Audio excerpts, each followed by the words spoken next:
Joe Montana made the biggest splash at the Super Bowl when he reported, didn't even give an opinion, reported that the 49ers players think Trey Lance isn't ready and they need to stick with Jimmy. That was a big deal from Joe, who's now a reporter.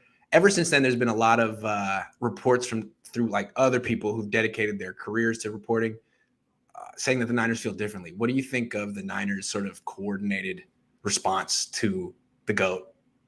It feels like a very coordinated team response. Does, and right? I mean, Joe comes off as a little bit salty in this. Joe comes off as maybe feeling like the team did him wrong in trading him to Kansas City. Although, as I recollected, yes, it was messy when Joe left.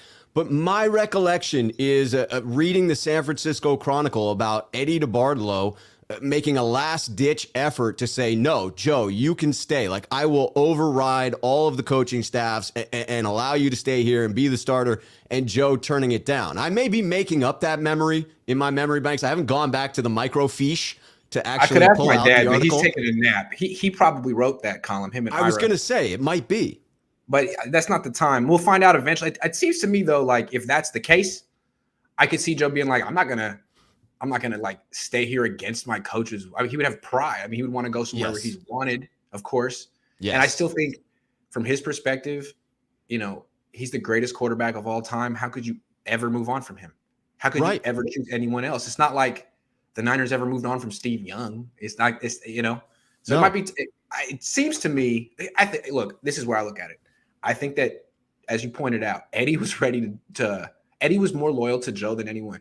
I think he was more loyal to Joe than Bill, anyone. So that Eddie and Joe were like this. Eddie's gone. It's not Eddie's team anymore. So I don't know how Joe feels about the Yorks. Maybe it gives him pleasure to say, hey, they don't know what they're doing. Yeah. Maybe. It gives me pleasure. I'm saying, you know what I mean? The Yorks, you could understand why he would be salty, because it takes a certain level of ego to get to be that great, right? You have to have that edge. You have to believe you're the greatest of all time. And why would anyone dare trade me away? And so I could understand. He felt they should have got rid of Joe earlier. Steve. Right. That's what he felt. Yeah, Joe's great, but I'm Steve. So you can only imagine how Joe felt.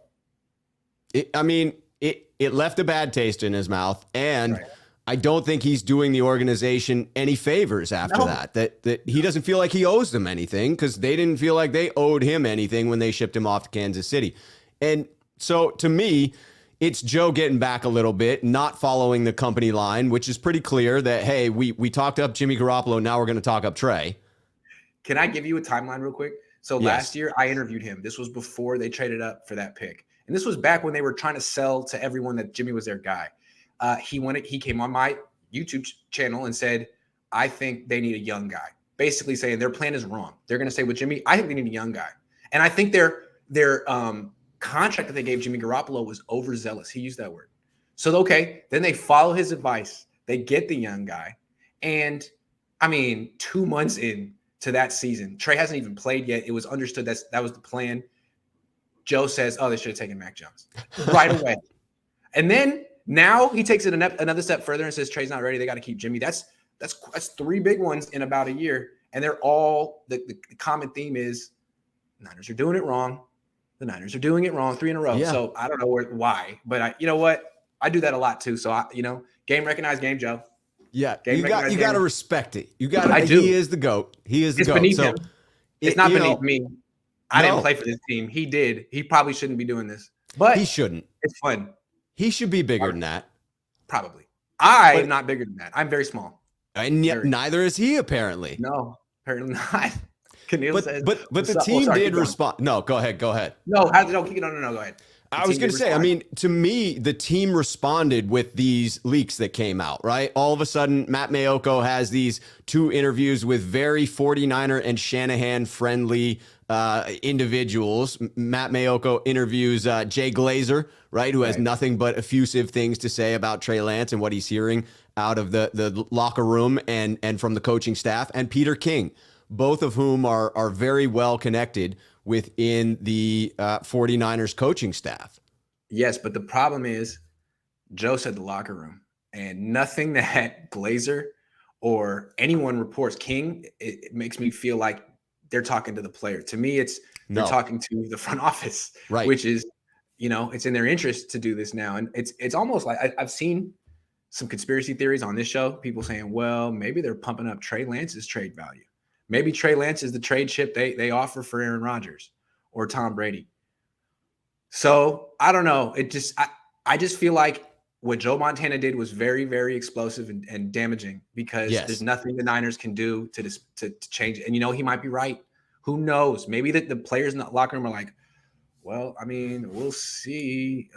Lance definitely has flashed some goodness, but I don't know. Regardless of the conspiracy theory, where I agree is that it is team propaganda. To me, that's not the question. That is not in question. That the release of these two interviews with very team-friendly sources that sound like it's coming from the front office, and then the mysterious practice video that gets released as well, showing some very exciting passes by Trey Lance, regardless of what the motivation is, could be something as crazy as them making a play for one of these big names. Could just be that they're defending their young quarterback and they want to put out some positive stuff. To me, what's very clear is it is team propaganda that supports Trey Lance for whatever their motivations.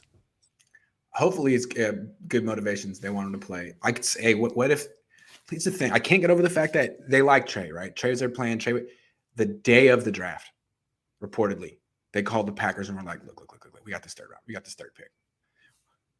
You want it?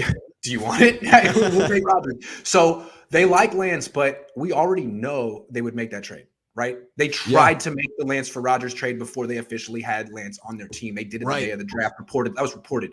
So did Lance do anything over the last year that would make the Niners not do that trade? No, I'm sorry. So it's just something you got to keep in the back of your mind. I don't think everyone's like, it's ridiculous, right? They won't trade Aaron Rodgers to the Niners in the same. Probably not, but the Niners would do it. The Niners would do it. Yeah, I think you can say both. It is somewhat ridiculous, and the Niners might do it. Like, there's a 1 in 100 chance that it happens, no doubt. So you can't rule it out at this point.